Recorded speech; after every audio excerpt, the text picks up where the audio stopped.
आत्मविश्वास का सूत्र।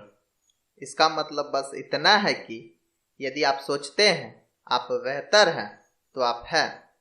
ऊंचाइयों के लिए आपको ऊंचा सोचना होगा। आपको स्वयं के बारे में पहले यकीन करना होगा, फिर आप कभी भी जीत सकते हैं। यदि आप सोचते हैं आप खो देंगे तो आप खो चुके हैं।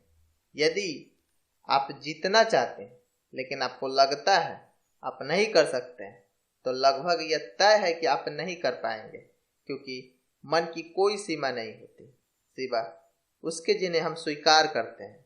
और जीत और हार दोनों सोच की ही संतानें हैं।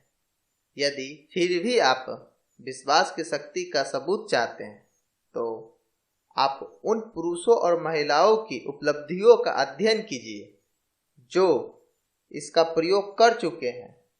और इसका संसार में सबसे बड़ा उदाहरण मेरे देश का ही एक आदमी है, जिन्हें भारत के पिता महात्मा गांधी के रूप में जाना जाता है। इस आदमी में दुनिया की सभ्यता को ज्ञात आस्था की सबसे चौंकाने वाली उदाहरणों में से एक है।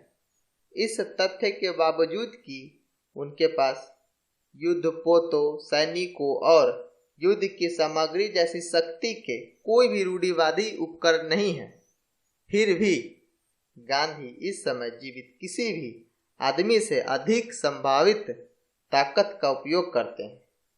उनके पास कोई पैसा नहीं, कोई घर नहीं, कोई कपड़े का सूट नहीं, लेकिन उनके पास पावर है। उन्होंने इस शक्ति को, इस पावर को कैसे हासिल किया?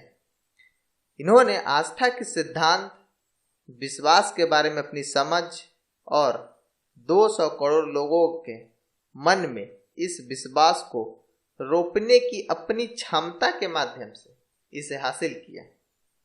गांधी जी ने केवल आस्था और विश्वास के माध्यम से वह पूरा किया जो पृथ्वी पर सबसे मजबूत सैन्य शक्ति नहीं कर सकती थी, और सैनिकों तथा उपकरणों के माध्यम से कभी पूरी होगी भी नहीं, क्योंकि उन्होंने 200 करोड़ दिमागों को एक दिमाग के रूप में, एक सुर में संगठित करने की क्षमता को हासिल किया।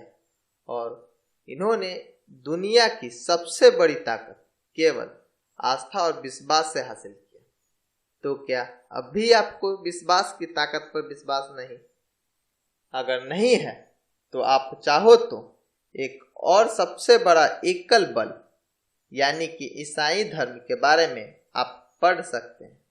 और अगर आपको हमारे इस एक उदाहरण से ही विश्वास की ताकत का विश्वास हो गया तो बस आप इसे कायम रखो और इसे अटूट बना दें, फिर देखें होता है क्या। धन्यवाद।